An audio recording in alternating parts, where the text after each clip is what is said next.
we have a couple of calls. Yay! So we're going to take Chris from Iron Mountain, Michigan. It says here. We'll bring her on. I happen to know Chris. She Hey, has called in before. Hi, Chris. yes. Hi, Chris. Hi, Kelley. How are you? I just want to tell you about a story of an encounter with a ghost that through many Uh-huh. years, through my family's history. Is this And, the Humpy story? Pardon? Is this the Humpy story? The Humpy story. You know the Humpy story? Yeah, you called in a few You've weeks heard ago me. with it. Yeah. Yeah. Yeah. Yeah, go ahead. For And all the people that didn't hear it, go ahead and give us a well, quick summary of it. several people had seen Humpy. It started with my brother when he was quite young, and it continued on. Several different people in the household seen Humpy, all described him the same way. Mm-hmm. And even my brother and I have discussed recently, when did Humpy leave? What kind of events happened? Why is he gone? And I'm a believer that we're all energy. You can't create or destroy energy. Okay. I just want your take I'm on it. not sure. I'm not sure how that's relevant to a ghost, but the energy thing. Yeah. Do you? Well, Hi, like I Chris. said, Hi, Chris. This I is my name yeah, is Cynthia. Thank you for calling in. I got a couple of questions for you. I kind of want to go sure. back to the whole thing about energy. Um, Hmm. where so like how are you connecting energy and Humpy the ghost? Yeah, I just feel I'm very susceptible, and my brother is too, to energy, electrical storms. He can't do any kind of electrical therapy. Um, um, we've had experiences where we are very susceptible to energy bursts. We've I was probably the only one. Well, I shouldn't say it because it was documented, but I was one of the few people at work where I had an encounter with one of our. I lack a better expression because I don't want to reveal too much, but where you had to plug in a unit to charge, Mm-hmm. mm-hmm. and literally just knocked me to the wall, and I was like, what the hell? What just happened here?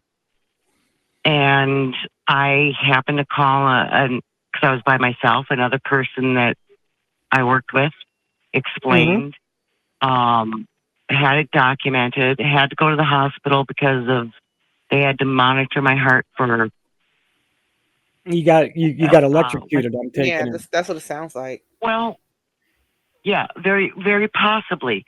And I was told afterwards, because they literally at work kind of covered it up. Major company. Mm. But I As found they out were. As from they. a mutual friend, yeah, within the company, that it had been documented, and the static electricity that can build up in that port Mm-hmm. can generate more than a lightning strike. Oh dear. And even at the hospital, they were asking me, were you standing in water? And like, no, I was on a carpet floor over tile. Did you Mm. rub your feet? What kind of insoles I- do you get? I have rubber insoles. So yeah, Okay. I just Okay. I But we still haven't established the link between the ghost and energy. Right. oh well, that's what I'm explaining. I feel we are all energy. It cannot be destroyed or created, and that's Okay. why this ghost. It can be stored though, right? Uh, pardon? It can be Can be stored stored. though, right? Did you say floored? No, No, stored. stored. You know, like in a battery, energy can be stored in a battery. Oh, stored. Yes. Mhm. Yes. Okay, so It like could- so it like could- when we die, the energy in our body would go into the earth where it was stored to be used by plants, say. Does that make any sense? well, no, not really. No, Why I don't not? believe you're going to store your. I don't think you're going to store your energy in a plant. That's Your that's energy. You are exactly your. that's You that's you exactly what you are happens your. though. That No, is I think exactly you're what your happens though. own Like energy. like a living It could thing would be turn in, a living an thing would orb turn into floating compost around. and a living thing would turn into compost and the plant would use that compost for energy. Right. No, I don't Yeah, get that's that. that's how that's No, how it that's how it works. works. That's exactly how it works. I mean, that is literally how the world works. Yeah. Oh, okay. I'll go with you on that That's one. that's like So dinosaurs, or where actually, it's not where really dinosaurs. It's actually like okay. Carboniferous So forests. Would when they died off, the energy of the living plant was stored in coal, which is then unlocked when we burn it or okay. use it So or use where it was the otherwise. So energy of this spirit? Where was the energy of this spirit to monetize itself in this ancient Knickerbocker hunched over man? Where was it I to store in a plant? well, we're making a bunch to Chris. I love you to death. Though I don't want to take any I of this know personally because we do know each other, but you're making a lot of assumptions exactly. there. First off, you're making the assumption that this thing was there. You're making and I'm not saying it wasn't. I can't. Obviously, people experience something, right? Hmm. But you're also making an assumption that this thing, if it is there, had energy. And I'm not, and that was exactly what I was asking. How do you connect the energy Well, with the apparition? because because when I experienced this, my friend and I, we were sitting at a dining room table, and we both all of a sudden felt the need to look towards our kitchen sink, left, right, whatever, vice versa. And so that was the energy wanting us to look. How I do don't you think how And do when you he, wait, one moment, Chris? Like, okay, so you mentioned, I kind of want to go back to that. You mentioned that you and your friend all of a sudden had the need to look at the kitchen yes, sink. And then yes, you said that that was we both specific, that was the actual, I guess, spirit that wanted you admiration, to, the apparition ghost that wanted you to look that way in order for you yes, to be able to see it. How do you yes. know that the spirit really wanted you to look at it from, just Well, because you felt this need? How do you know that? I believe that Hmm. had it not wanted us to see it, it Hmm. wouldn't have made us feel that. Make Same thing like when electrical storm is coming, the hair uh-huh. on the back of my neck stands up. I can tell if Okay. there's going to be electricity in my area. Okay. Well, I static. just can't. Same Well, thing like, with horses. well, wait, Horses. hold on for a Document. second. One second, Chris, because I don't want us to get away too much with different examples. I kind of want to stick to what we're Okay. talking about right here. So bear with me because I'm really, I'm asking questions so I can get an understanding of what you're saying. So can we go back to um when you said that you felt or you believed that this spirit wanted you to see it, and that's the reason why you had the need to turn around, you and the Exactly. person that was with you. Okay, may I ask this question?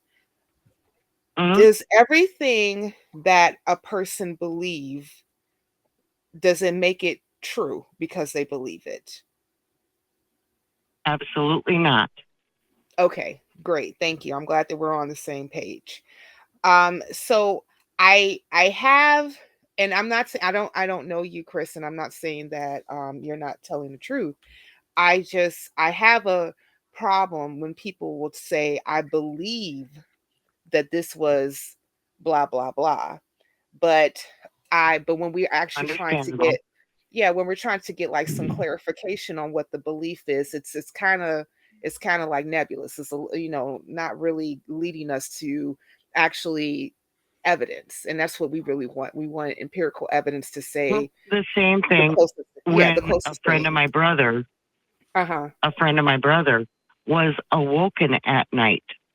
Okay. Okay. There had to be some kind of energy that awoke him, that he thought he was dreaming.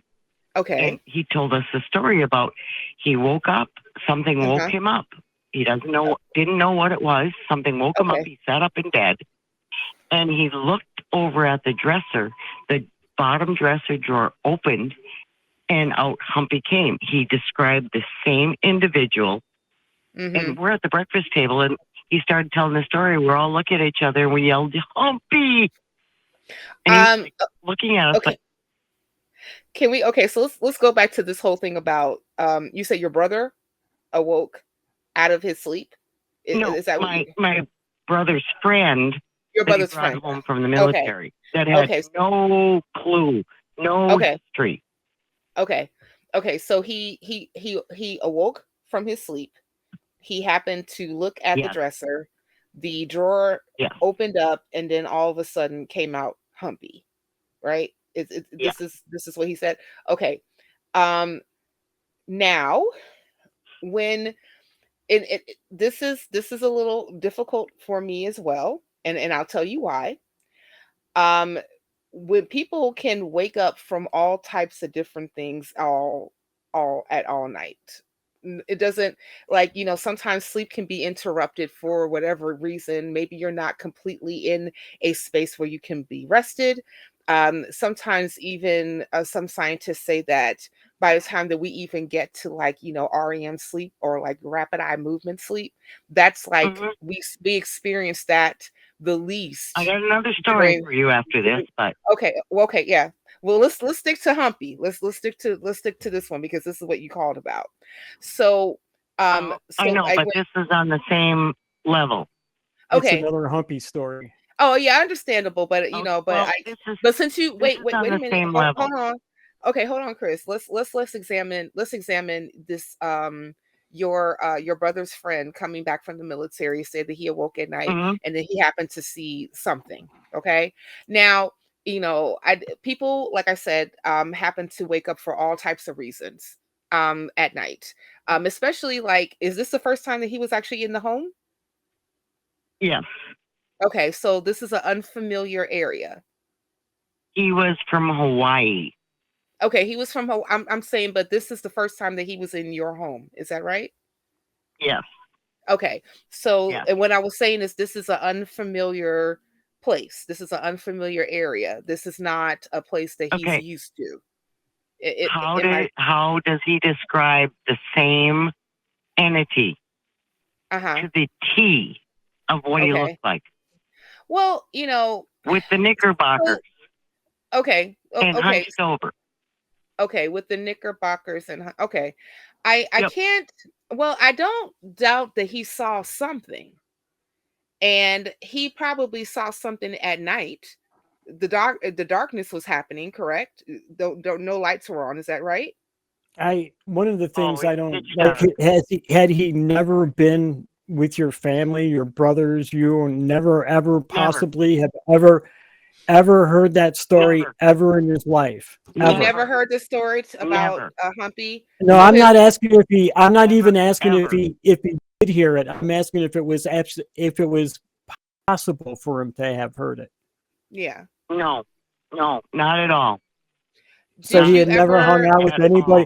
The first time he had ever met anybody in the family was the night that he spent there in the house. Other than my brother, they were new to each other in the military. And no, my brother, he doesn't discuss this because it's been very upsetting to him. So no, there's no way he would have heard this story. Chris, may I ask you another question? Have do you, while your brother may be deployed or away, do you actually speak with him over the phone? My brother and I? Yes. My brother and I see each other all the time. Yeah, I understand that. What I was asking is, like, when your brother was away in the military, did you talk with him while he No, was away? no, You never spoken with him while he was away? no. I think I made him a cassette tape once. Okay. Sent it off. Mhm. Music tape, and my girlfriend and I talking and giggling, and that's about it. Okay. Okay. So I'm not going to, I can't really speak to what happened that night because I was not there. I do believe Well, of that course not. your brother's friend possibly experienced something, but it's, and even like he may have been describing something that all of you guys have seen, but all of you all have seen all types of things inside your house. That's your house. The exact. Okay. Like I said, not everybody. My parents never saw Humpy. Only Mhm. my brother, myself, my best friend, Okay. and my brother's Friend. acquaintance that he brought home, or Mhm. friend, for a Mhm. holiday. Okay. Um, Okay. that's that's the only people I know. Mhm.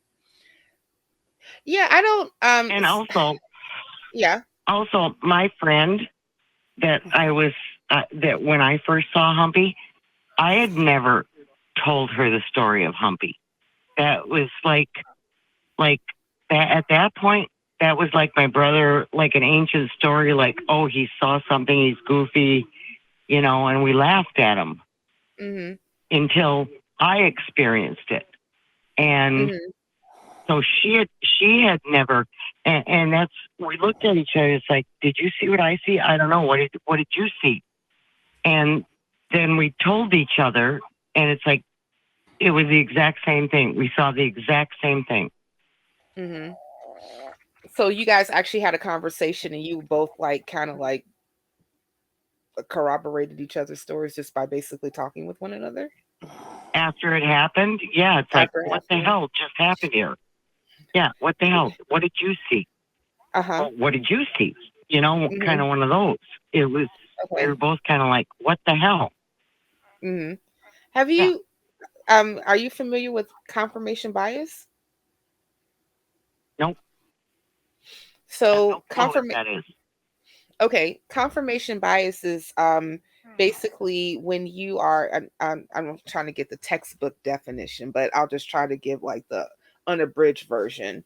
But confirmation bias is basically when you may see something or experience something, may talk to another person about it, and if you guys are kind of like in the same area of actually believing similar things, that you could possibly talk with one another and to confirm what you believe. And if you are people, How, and even though like and the only how, reason why I'm saying this, no, this is the only reason why I'm saying this, is because you were talking with your friend, both of you experienced something, and you experienced it around the same time. You all started to talk, and then all of a sudden, oh yes, that's exactly what I saw.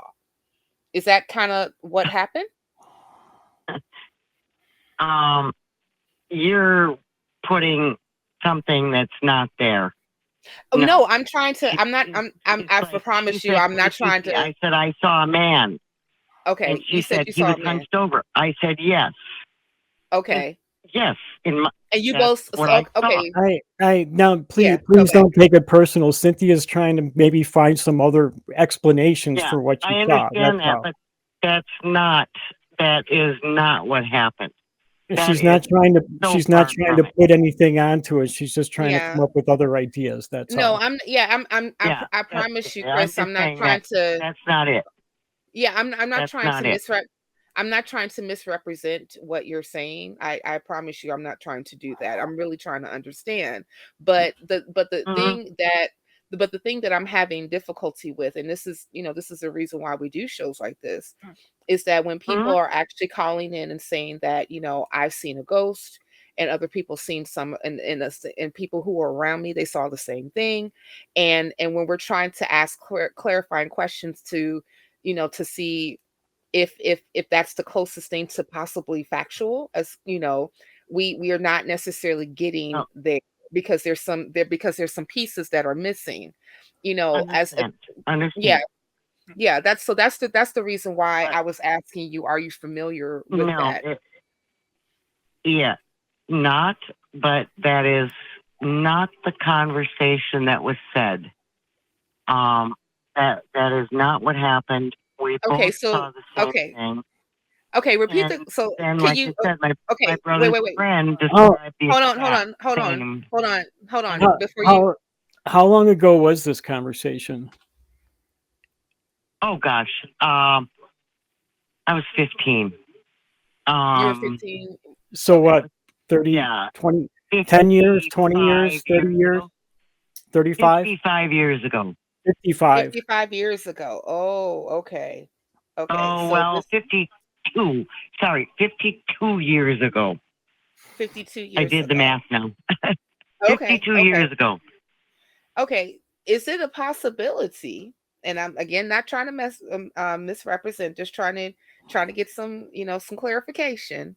But there Hmm. is a Yep. possibility that as you all are are recalling these Oh, events, or you're recalling these events, no, then maybe just I mean, but but Chris, it's 52 years is a long time.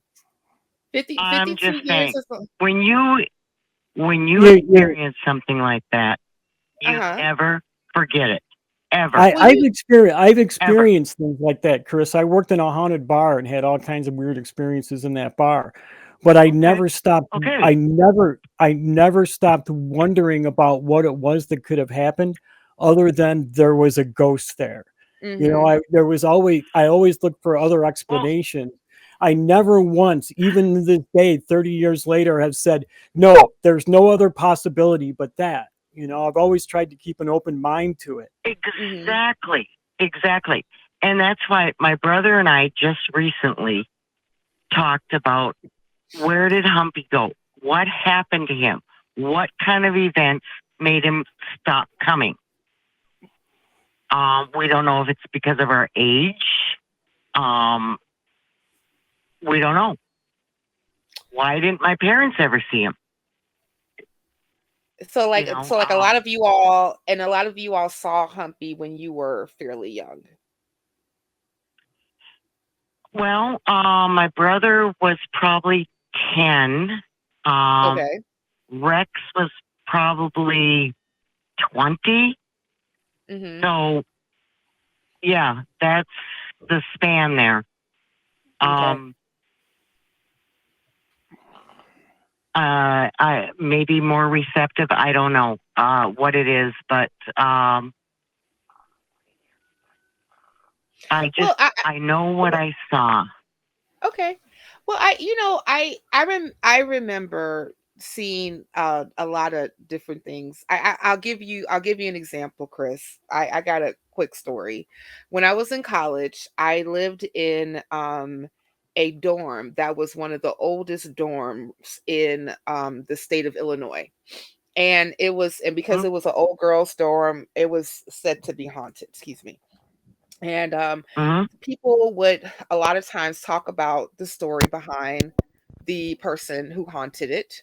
Her name was Mary. I don't know why Marys always haunt things, but a lot of Oh Marys God, seem to Bloody Mary, haunt things. Bloody Yeah, Mary.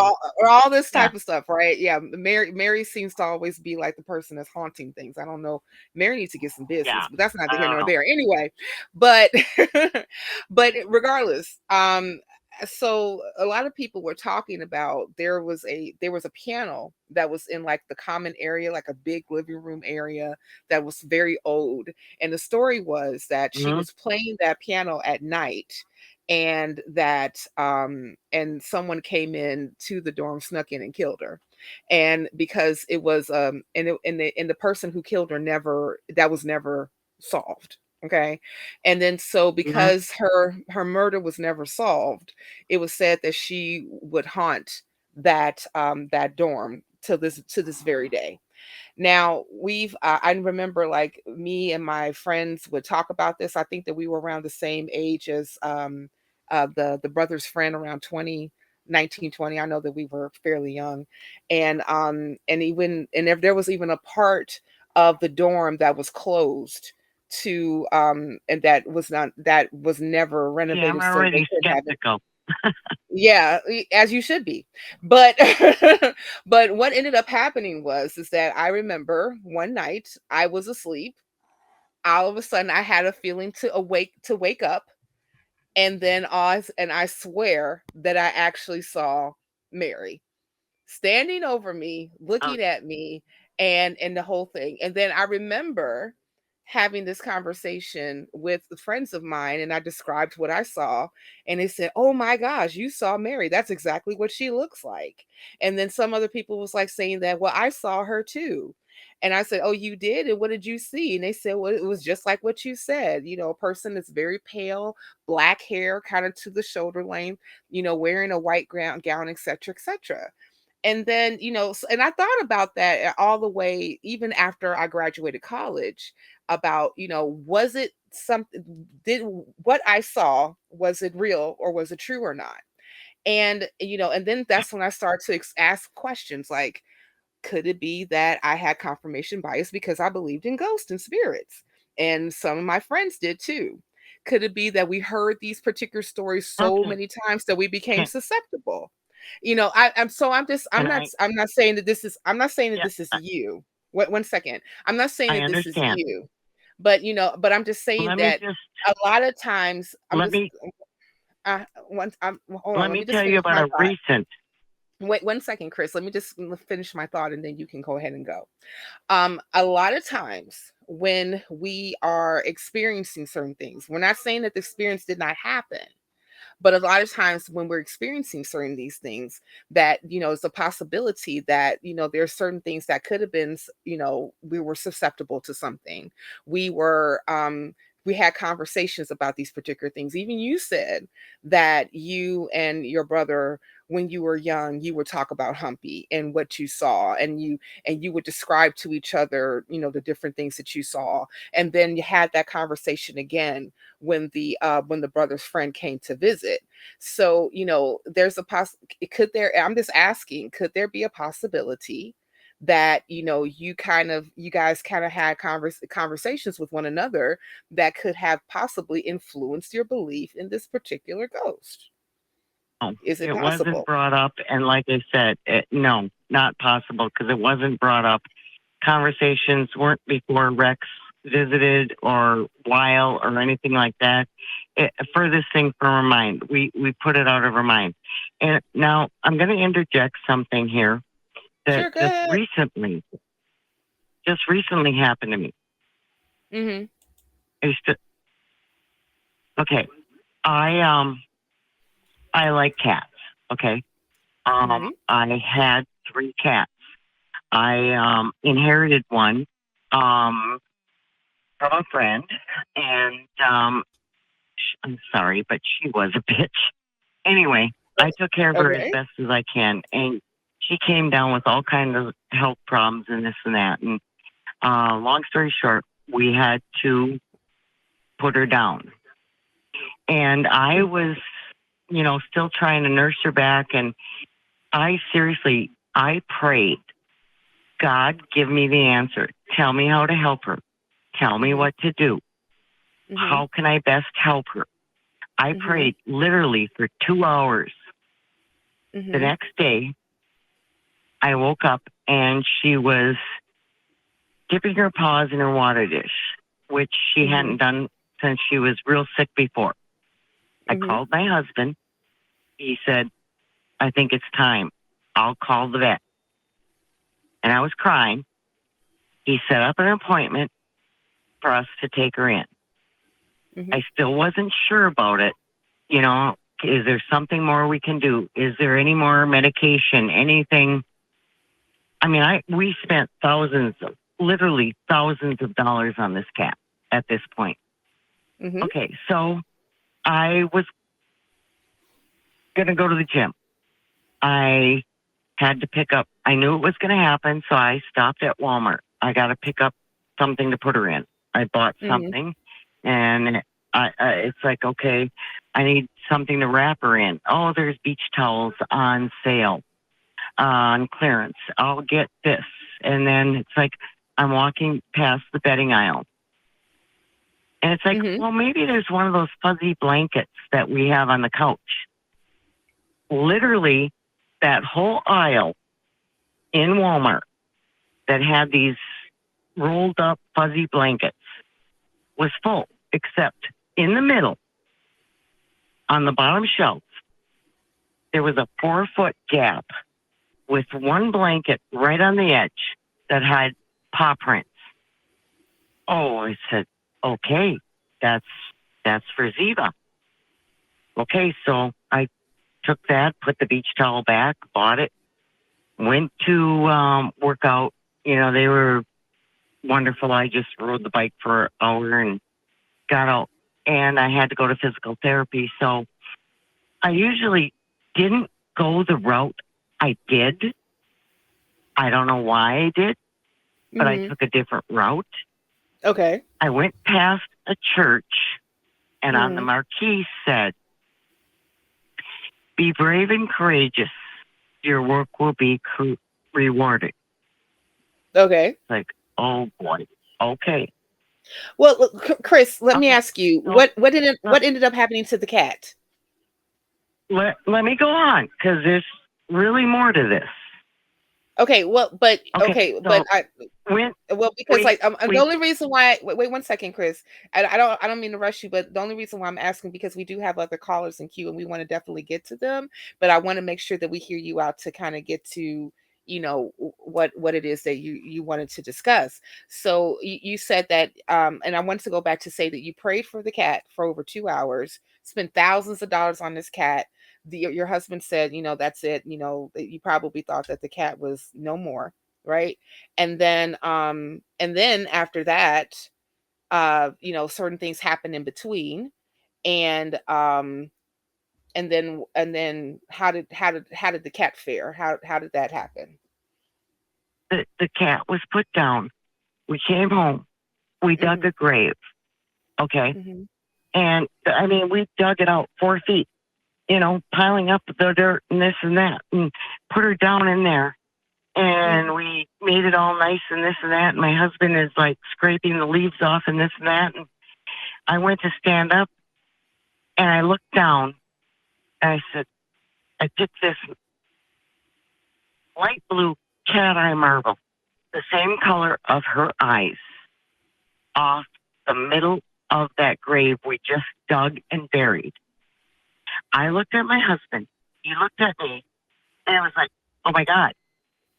And when I turned it over, it was slightly cloudy, just like her eyes went when she passed. And I said, you know what this is? This is Ziva saying thank you. Those were the signs that it was okay. And that's... So these signs that you said that was okay, it was okay that she passed away, that she was buried, that we were doing the right thing, that we were doing the right thing to allow her to pass on. Okay. All right. And so did you feel that for some reason that was God telling you through these signs that it was okay for her to pass on? Absolutely. Okay. So Absolutely. how do you know that? How do you know that? The signs he gave me. I prayed for them. He gave me the signs, the marquee, the blanket. You didn't hear, but even in the veterinarian, when her nose started running blood, those were all signs that she needed to go. She needed help to go on. She needed not to be in pain anymore. And it was okay for me to let her go. And then the marble on that grave was just her saying thank you. I don't believe in coincidences. I don't. Yeah. So, well, first off, thank you for being a humanitarian and actually taking care of the cat until it passed away. So that just shows that you're a very compassionate person. But I'm still having some difficulty with correlating because you've seen this. You saw the marble on the grave. You saw the blanket at Walmart. You saw her actually dipping her paw in the water, and all these different things that has happened. And then and then you knew after seeing these particular signs that she was saying thank you and it was okay for her to pass on. um I would think that, like, anytime, like, a human or an animal that's suffering, and needs to go ahead and not suffer anymore, should not suffer anymore. But I'm still having difficulty actually correlating to how is it that you knew specifically, because you saw these particular signs, that specifically was God telling you that it was okay. A marquee that says "Be brave and courageous," because I didn't want to do it. I would have Okay. kept trying to nurse her. Okay. You know, But even your vacant. husband said, I'm sorry, Chris, I don't mean to cut you off, but I was just like remembering something that you said previously. You said even your husband said that when he saw the cat, that he was also saying, "Oh, okay, it's time for her to go." Is that correct? I talked to him about the pause in the water. Yes, Okay. he said Yes. it's time, but he knows I have a hard time with that, and he knows I would Mhm. have kept nursing her. I Mhm. would have nursed her forever. Mhm. I needed the encouragement to be that brave and courageous to let her go. Okay. So there are marquees that are kind of littered all over that says things of that nature. I know that where I live, off of the boulevard, it says there's something that says that you are beautiful. Why did I You take know, that path and not my normal path? I don't know why you took that other path besides your normal path. Exactly. But Exactly. how Exactly. but what I'm saying is that just because you took another path and saw that sign, how does that really say that that specifically was God? Because he made me take that path. How do you know I that? don't I I never took that route. Okay. I don't know why. Do It was you do just you I'm going do you out this live in way. a There, do you live in an area where there's several different routes to get to a specific place? This was this was from the mall. I usually Okay. go down 8th Street, the highway, Mhm. basically. Okay.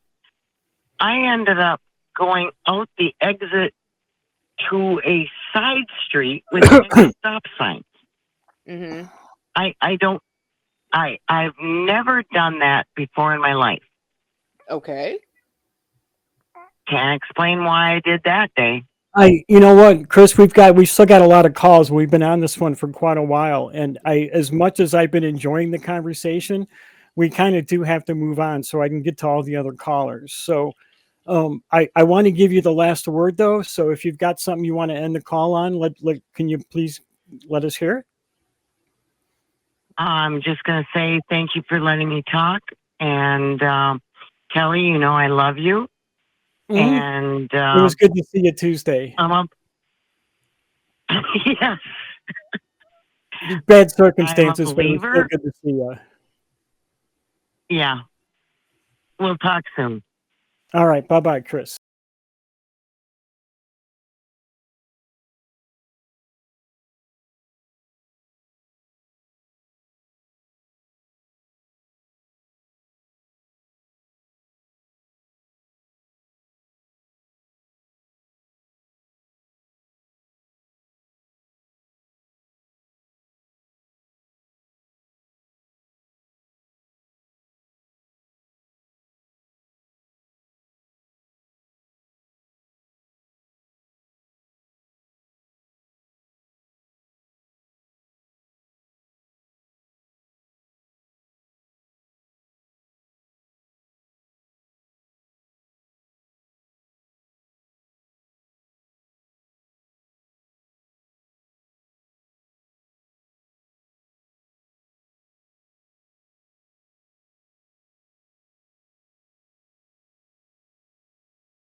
I have Rich here from New York. He wants to. It says how to challenge Christians' ideas about miracles. Mm. Hi, Rich. How are you? Oh, here we go. Hi, Rich. How are you? Hi, I'm doing fine. How are you doing today? Good. Good. So I am lucky enough, or quote unquote blessed enough, as I always say to them. I have a group of Christians that I debate a lot, and one of them is a minister, and they always present these miracles, these one-off things that are just so crazy that, oh yeah, this person was healed of cancer, or how about when 9/11 happened and that one lady was saved because she was trapped under the stairs and she was praying and the Lord led the rescuers to her voice.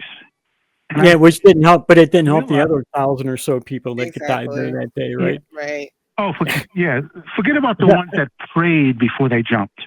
And God and Jesus couldn't put out their hand to catch him and float him to the ground like a Charmin commercial, But so I said, that's not a miracle. I said, this is what would have been a miracle for 911. This is one example I said to him. When the planes hit the building, somehow they both skip off the building, go careening into the Hudson River. They skid, and the water hits the front. And the only people that die are the hijackers. And everybody walks out of both planes. That would have been miraculous. And the same thing that would have been very miraculous. Yeah, and the same thing would have happened in Washington. And when that one was going to crash in Pennsylvania, somehow they would have stopped them and they would have landed it on the field. I said, those are miracles. So this is what I proposed to him. And it may sound sort of morbid, but he was driving me crazy. And I said, it says in the Bible that if you pray and if you're pure in heart, if you pray to God, he's going to heal, right? And there's healers out there. And I says, what we're going to do is we're going to find the most pure in heart person in the whole world. There's 8 billion people in the world, right? He goes, yeah. And we're going to find, and I said, I know this is horrible, stage 4 cancers that have metastasized into the lungs and into the bones. And we're going to get 1,000 of those people. And I'm going to say, your God is so powerful. I said, wait a minute. I'm going to be nice. At first I said 40%. I said, no, I'm going to be really nice. Of those 1,000 people, this person will pray for all 1,000 of them. And only 10% of them have to survive. Then I will accept that as a miracle. And he says, well, no, if the God, I said, just, the Lord, that may not be working through that person. I said, the Lord can give us one of 8 billion people in the whole world to do this, can he? Mm-hmm. Can we find one person? He danced around and he would not accept that. I said, okay, let's take it down to 5%. I'm going to be really, really generous. Of those 1,000 people, only 50 of them survive, who have stage 4 cancers that's been metastasized, and every doctor they've gone through has said, you're not going to live. Only 50 of them to be healed completely, no cancer, out of their bones and everything. I said, that's when I will accept a miracle. So my point is that when we have these discussions with Christians, we spend too much time arguing about statistical improbabilities that will happen. There are always that percentage of people, if it's like 1/10 or 1%, whatever it is, or 1/100th or 1%, that somehow cancer is going into remission. Mm-hmm. Or like that lady who, in the, in 9/11 in the towers, somehow the stair fell and she was laying there and she was praying to God, and somehow she heard these voices. And at first she thought it was voices, but it was really God leading the rescuers to her. That story, they played that on CNN. I want to break my TV. It so incensed me and it angered me. Yeah. And so I think what I always try to do now is anytime someone tells me that, I reverse it on them. I said, stop giving me these one-offs. I said, give me a real miracle. Like I said, the planes hit the building and somehow they just skip right off the building. It just and they end up in the river, and everybody lives except for the hijackers. Unfortunately, I think most Christians accept the woman underneath the stairwell as a miracle. That's the problem. That, I mean, you're looking at it with critically thinking, looking at it logically. They are looking at it as proof of what they already believe. Right. So now no amount of logic or critical thinking is going to make them change it because they already believe it. Right. It's like what I was saying to the previous. It's like what I was saying to the previous caller, and when I asked, like, have you ever heard about confirmation bias? If you are a person that believes in certain things, like you believe in miracles, you're going to look for them. Even if you're not necessarily looking for them, you're going to look for them in different tragedies or any type of experience that you might have, just to confirm what you already believe. And there's going to be other people around you that's going to do the same if you all believe in the same thing or something similar.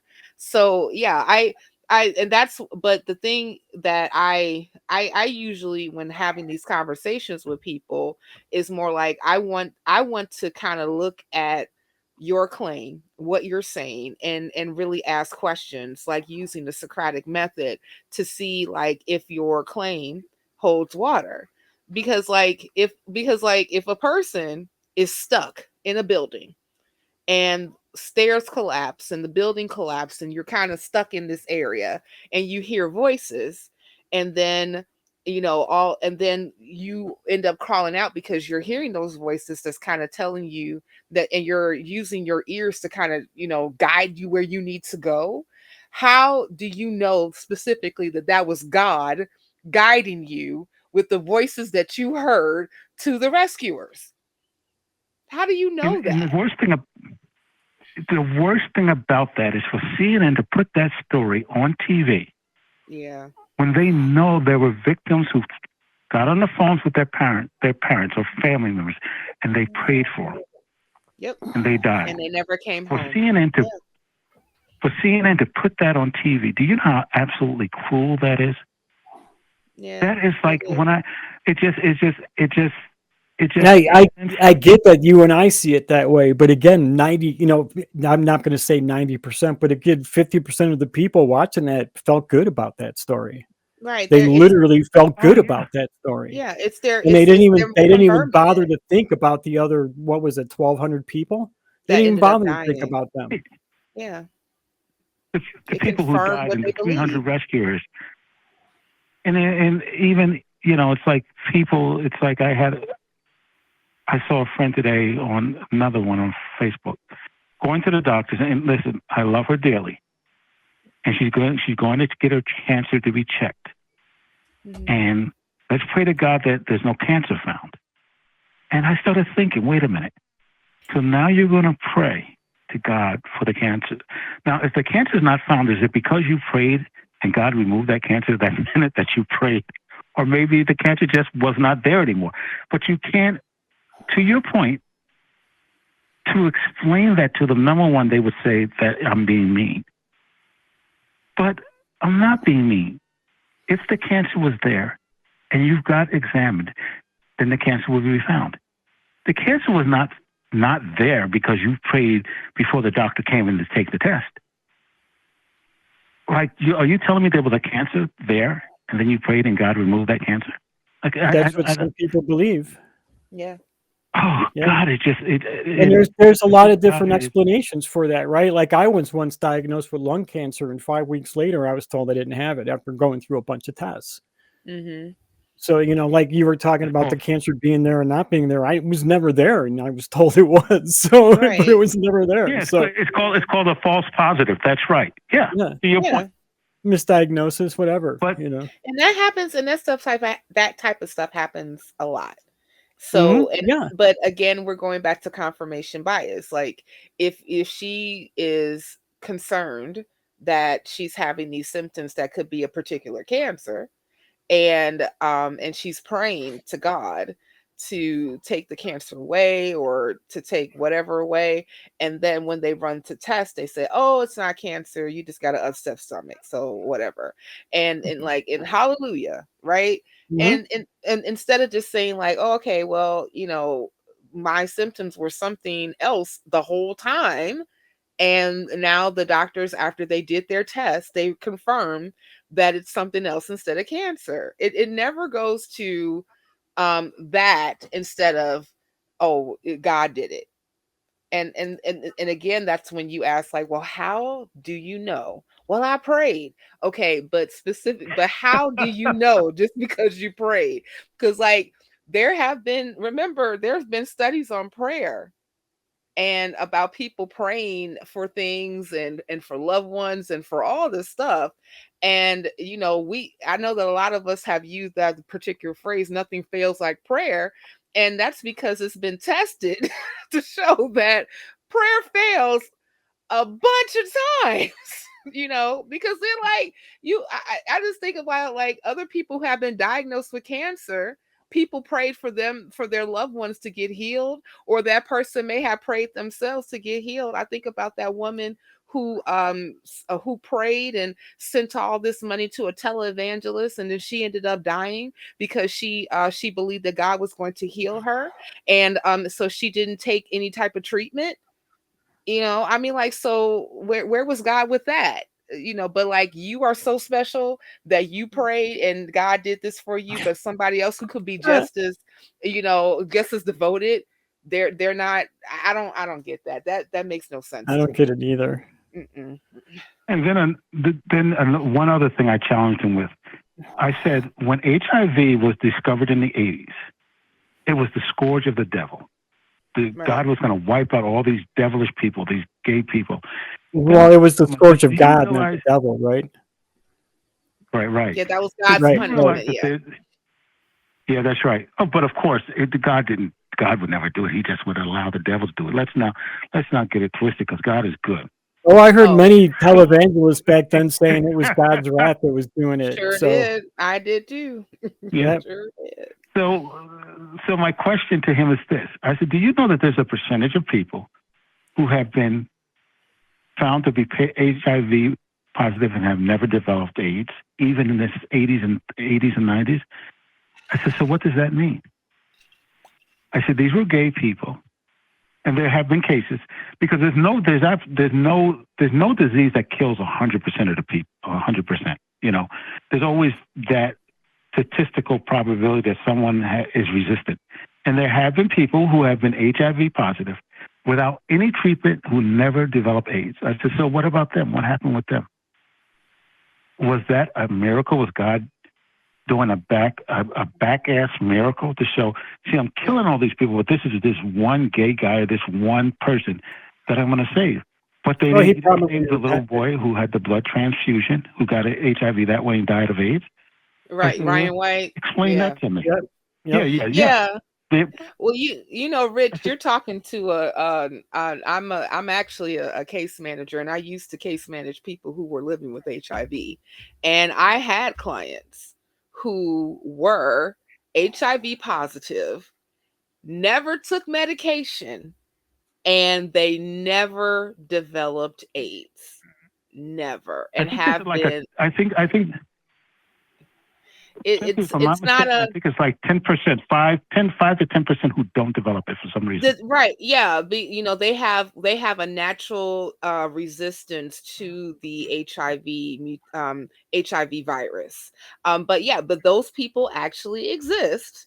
And I know that this particular woman who was, because like it was a woman, she got it through her I think that she said that she was married at the time, and she got it from her husband. So it was she was married, heterosexual sex, but she still got infected. Where was God then? But I don't know. Yeah. And so I think that like a lot of these people who would just take these claims as far as like God's miracle, and they just use anecdotes to prove in their head that this is actually a proof of God's existence.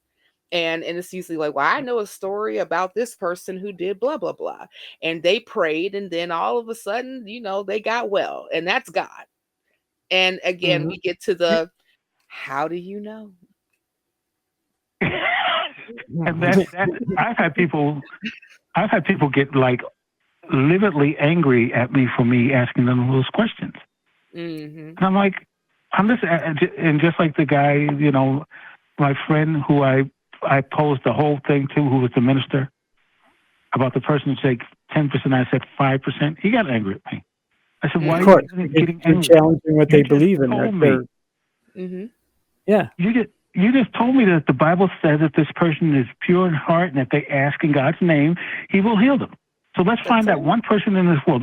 I said, of the whole world, the 8 billion people, we don't have to find 10, just one.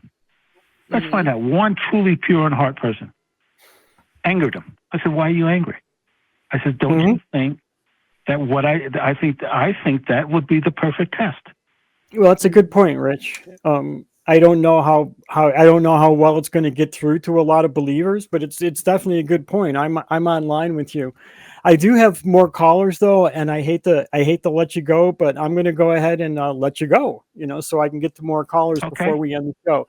So I want to thank you very much for calling in, and if you'd like to call back into the show again. Yeah, please do. I will. Take it easy. Thank you very much, Rich. I appreciate it. Thank you, Rich, for calling.